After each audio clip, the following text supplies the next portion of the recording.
Ana pisou no chão frio da garagem, o som das rodas da mala ecoando como um eco distante de sua vida anterior. O ar cheirava a óleo e poeira acumulada, e o coração dela acelerou quando viu a nota pregada na porta interna, escrita com a caligrafia familiar da filha. Mãe, precisamos falar. Fica aí até eu voltar, lia-se, mas antes que pudesse processar, ouviu o clique da tranca do lado de fora. Sofia, sua filha de 18 anos, havia trancado ali, transformando o lar em uma prisão inesperada. O pânico subiu pela espinha de Ana como uma onda gelada. Ela bateu na porta, chamando o nome de Sofia, mas só o silêncio respondeu. Por que isso? O que Sofia descobrira durante sua ausência de 2 semanas em Lisboa, onde Ana fora para um congresso de arquitetura? Sentou-se no chão, as costas contra a parede fria, e lembrou-se do segredo que carregava há anos, sua atração por mulheres, escondida atrás de um casamento falido e uma vida de aparências. Manuel, o ex-marido, partira há 10 anos, deixando-a com Sofia, e desde então Ana construíra uma fachada de mãe dedicada, profissional respeitada em Porto. Mas lately algo mudara. Encontros discretos com Rita, uma colega de trabalho, haviam-se tornado mais frequentes e talvez Sofia soubesse. Horas se passaram, ou pelo menos pareciam horas, o relógio no celular marcava apenas 45 minutos. Ana vasculhou a garagem em busca de uma saída, mas as janelas eram altas e gradeadas, a porta principal trancada por fora. Pensou em ligar para alguém, mas o sinal era fraco ali embaixo. Em vez disso, ligou para Sofia, mas caiu na caixa postal. Filha, o que está acontecendo? Abra a porta, por favor. Sua voz tremia, misturando medo e raiva. Lembrou-se da infância de Sofia, das noites em que a menina chorava pela ausência do pai, e como Ana compensara com amor excessivo, talvez sufocante. Será que isso era uma rebelião tardia? Finalmente, ouviu passos do lado de fora. A porta se abriu devagar e lá estava Sofia, os olhos vermelhos de choro, segurando um diário antigo nas mãos. Mãe, eu encontrei isso no seu quarto. Quem é Rita? Porque você escreve sobre ela como se a amasse? As palavras saíram como um soco e Ana sentiu o mundo desabar. O diário, escondido no fundo da gaveta, continha confissões de anos de solidão, de um amor não correspondido por uma amiga da universidade e, mais recentemente, entradas sobre Rita, toques sutis, olhares roubados, o medo de ser descoberta em uma sociedade portuguesa ainda conservadora, onde a igreja e as tradições familiares pesavam como âncoras. Ana se levantou, as pernas fracas, e tentou abraçar a filha, mas Sofia recuou. Você mentiu para mim a vida toda. Eu pensei que você era infeliz por causa do pai, mas era isso. Você é lésbica? A palavra saiu como um sussurro acusador, carregada de confusão e dor. Ana assentiu devagar, as lágrimas escorrendo. Sim, Sofia. Eu sou. Mas isso não muda o quanto eu te amo. A conversa que se seguiu foi um turbilhão de emoções. Sofia contara sobre como revistar o quarto da mãe em busca de pistas sobre uma suposta depressão, encontrando o diário por acidente. A garota, prestes a entrar na universidade, sentia-se traída, como se sua vida inteira fosse uma mentira. Enquanto falavam, Ana explicou sua jornada interna. Nascida em uma família católica tradicional de Braga, ela casara jovem com Manuel para atender expectativas sociais, sufocando seus sentimentos verdadeiros. O divórcio foi um alívio parcial, mas o medo de perder Sofia mantivera no armário. Eu vi as notícias sobre direitos LGBT em Portugal, o casamento igualitário desde 2010, mas para mim era abstrato. Aqui no Norte, as pessoas ainda julgam. Sofia ouvia, alternando entre raiva e empatia. Ela própria questionava sua sexualidade às vezes, mas isso a aterrorizava. E se eu for como você? O que a avó diria? Ela já me pressiona para namorar o filho do vizinho. A noite caiu e elas se sentaram na garagem, transformando o espaço confinado em um confessionário improvisado. Ana compartilhou histórias de sua juventude, o primeiro crush por uma professora, as noites insones rezando para curar aquilo que via como pecado. Sofia, por sua vez, admitiu ter lido online sobre orientação sexual, mas o choque de descobrir na própria mãe a deixara em pânico. Eu tranquei você aqui porque não sabia como confrontar. Desculpa, mãe. O abraço veio enfim, mas era frágil, como um vidro rachado. Ana sabia que isso era só o começo. A família estendida, os amigos, o trabalho, tudo poderia ruir. No dia seguinte, Ana acordou com uma determinação nova. Precisava falar com Rita, mas primeiro ajudar Sofia a processar. Elas foram à cozinha, preparando o café da manhã juntas, um ritual antigo que agora carregava um peso novo. Sofia perguntou sobre Rita. Ela sabe que você a ama? Ana hesitou. Rita era casada, heterossexual, ou pelo menos assim se apresentava. Seus encontros eram platônicos, mas para Ana eram tudo. Não, filha. É complicado. Sofia sugeriu que a mãe fosse honesta consigo mesma, mas o conselho soava ingênuo perante as realidades da vida adulta. Enquanto isso, a avó de Sofia, Dona Maria, ligou, convidando-as para o almoço dominical. Ana sentiu um nó no estômago. Dona Maria, viúva devota, via a homossexualidade como um pecado moderno importado de Lisboa. Como esconder isso agora? Sofia, vendo o pavor da mãe, prometeu silêncio, mas o pacto selava uma cumplicidade desconfortável. Ana pensou nas escolhas à frente, revelar-se e arriscar o isolamento, ou continuar mentindo e corroer por dentro? A tensão escalou quando Rita apareceu no escritório de Ana naquela tarde. Ouvi que você voltou. Tudo bem? Seus olhos castanhos, sempre tão calorosos, fizeram o coração de Ana disparar.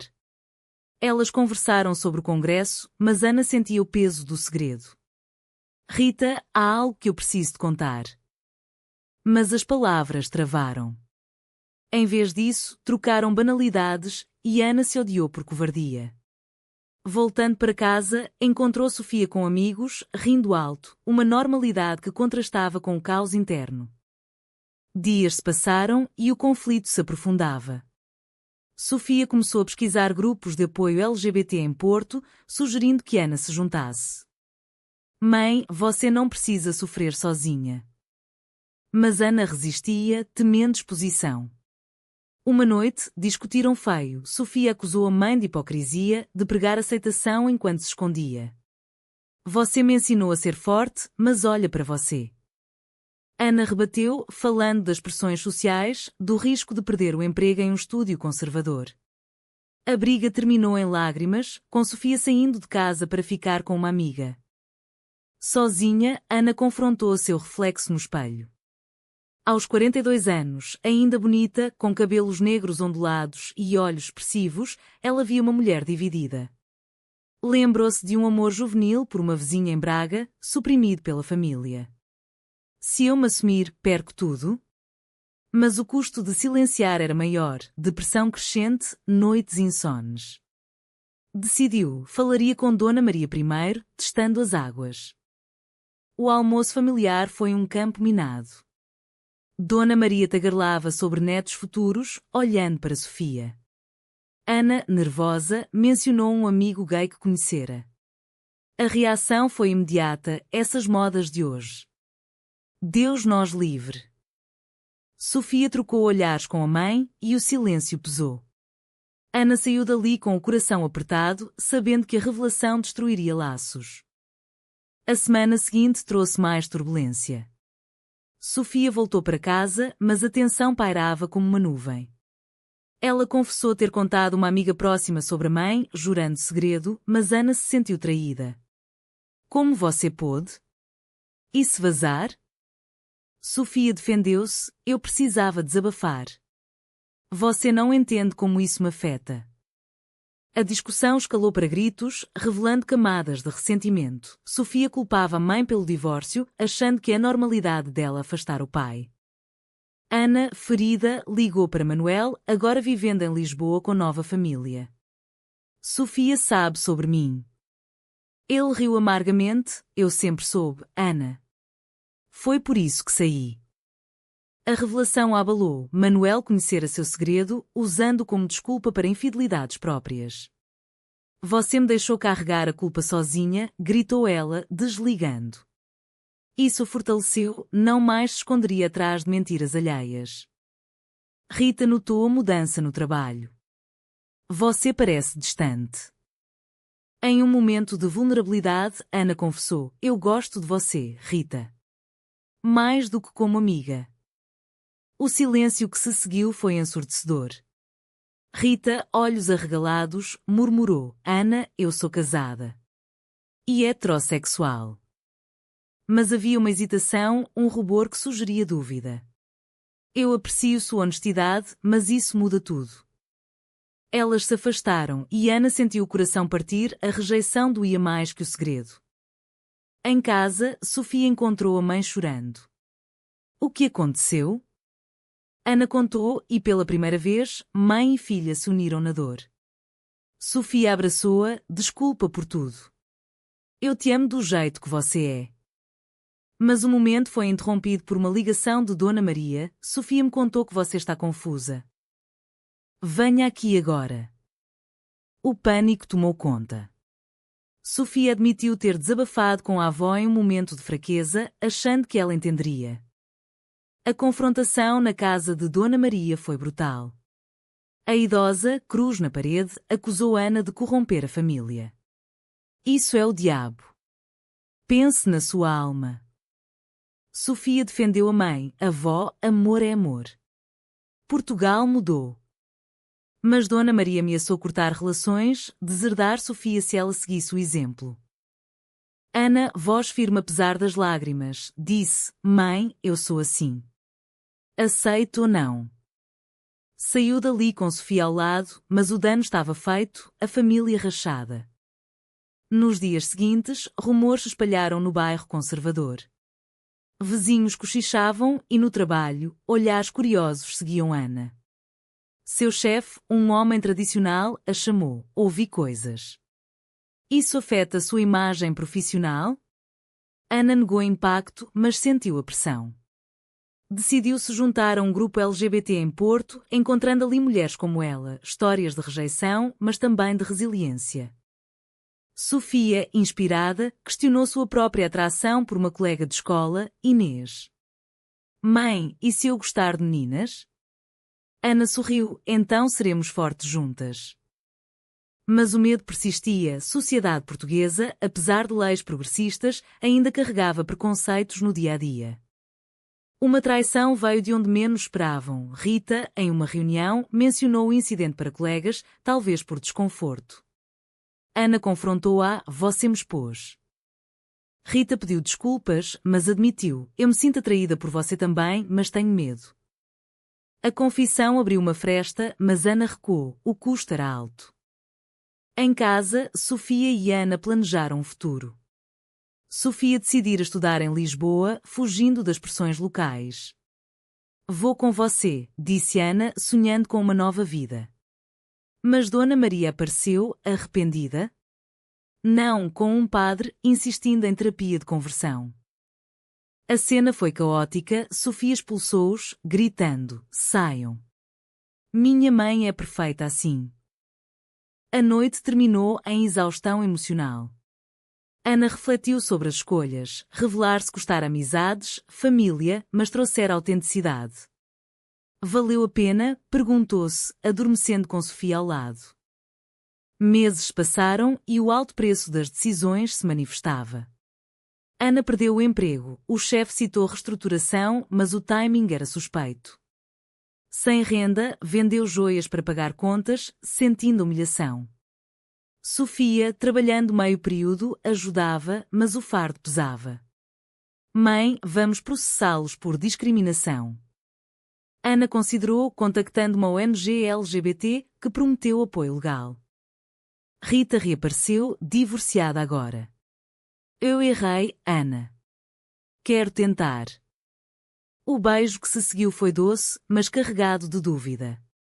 Ana aceitou, mas com cautela. Traições passadas doíam. Elas começaram um relacionamento discreto, explorando Porto juntas, caminhadas no Douro, cafés em Ribeira, momentos de alegria em meio ao caos. Dona Maria, isolada, adoeceu. Sofia a visitou, implorando reconciliação. "Avó, perdoe a mãe." Dona Maria, fraca, murmurou: "Eu tenho medo pelo que a sociedade dirá." Mas um vislumbre de aceitação surgiu quando Ana apareceu no hospital. Filha, eu te amo, mas não entendo. Foi um passo pequeno, mas significativo. Sofia, enquanto isso, confessou seu amor por Inês. A garota retribuiu e elas namoraram em segredo, temendo julgamentos na escola. Ana aconselhou: sejam verdadeiras, mas protejam-se. Mas uma foto vazada online, cortesia de uma amiga invejosa, expôs tudo. Bullying seguiu, insultos, exclusão. Sofia quebrou, chorando, porque as pessoas odeiam tanto. Ana, furiosa, confrontou a escola, demandando a ação. A diretora, simpática, prometeu, mas o dano psicológico era profundo. Sofia considerou suicídio em um momento sombrio, confidenciando à mãe. Ana, aterrorizada, levou-a à terapia, onde ambas processaram traumas. Nós sobrevivemos juntas, disse Ana, fortalecendo o laço. Rita provou lealdade, apoiando-as. Mas uma traição veio de Manuel. Ele voltou, exigindo custódia retroativa de Sofia, usando a instabilidade de Ana como argumento. No tribunal, em Lisboa, Ana lutou. Minha orientação não me torna má mãe. O juiz, progressista, decidiu a favor dela, mas o processo drenou recursos emocionais. Pós-vitória, Ana e Rita se mudaram para Lisboa, Sofia seguindo para a universidade. Nova cidade, novas chances. Ana encontrou emprego em um estúdio inclusivo, Rita ensinando arte. Sofia e Inês floresceram, juntando-se ao ativismo LGBT. Mas sombras persistiam. Dona Maria faleceu sem plena reconciliação, deixando culpa. Ana questionava: eu causei isso? Rita consolava: você viveu sua verdade. Uma manifestação em Lisboa uniu-as, bandeiras arco-íris, gritos por igualdade. Ana falou no palco, compartilhando sua história, inspirando outros. Sofia, orgulhosa, aplaudiu. O relacionamento de Ana e Rita aprofundou, mas desafios surgiram. Rita, recém-divorciada, lidava com culpa materna, seus filhos a julgavam. Eles me chamam de egoísta. Ana apoiava, mas inseguranças próprias afloravam. E se você me deixar como Manuel? Discussões seguiam, testando limites.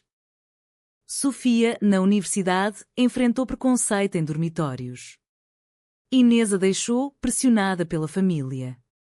Coração partido, Sofia voltou para drogas recreativas em festas, preocupando Ana. Filha, não se destrua por amor. Sofia rebateu: como você se destruiu por anos? A intervenção veio via terapia familiar, revelando padrões geracionais de repressão. Ana, motivada, escreveu um blog anónimo sobre experiências lésbicas em Portugal, ganhando seguidores. Revelou-se, enfrentando trolls, mas também apoio. Um editor contactou, publica um livro. O processo foi catártico, mas expôs vulnerabilidades. Uma traição final veio de dentro, Rita confessou um affaire breve durante uma crise. Foi um erro, Ana. Devastada, Ana terminou: eu mereço lealdade. Sozinha novamente, questionou escolhas: liberdade valia a solidão? Sofia, vendo a mãe sofrer, reconciliou com Inês, mas priorizou estudos. Mãe, foca em você. Ana viajou sozinha para o Alentejo, refletindo em praias vazias. Encontrou paz, aceitando que amor próprio precede relacionamentos. De volta, reconectou com Rita, perdoando mas estabelecendo limites. Vamos devagar. A família, agora só elas três, com Sofia, celebrou Natal em harmonia relativa. Anos depois, Ana olhava para trás, perdas, ganhos, lições. Sofia, formada, casou com Inês em uma cerimônia simples, Ana ao lado. Rita, parceira estável, compartilhava a vida. Mas cicatrizes permaneciam, amigos perdidos, família fragmentada. Em um jantar, discutiram moralidades. Foi certo eu me esconder tanto tempo? Sofia ponderou: você protegeu a mim, mas se machucou. Rita adicionou: sociedade força escolhas impossíveis. A história de Ana inspirou muitos, mas ela questionava o custo. Valeu cada lágrima? E você, leitor, acha que esconder a verdade por amor à família é uma escolha moralmente defensável ou a honestidade sempre deve prevalecer independentemente das consequências?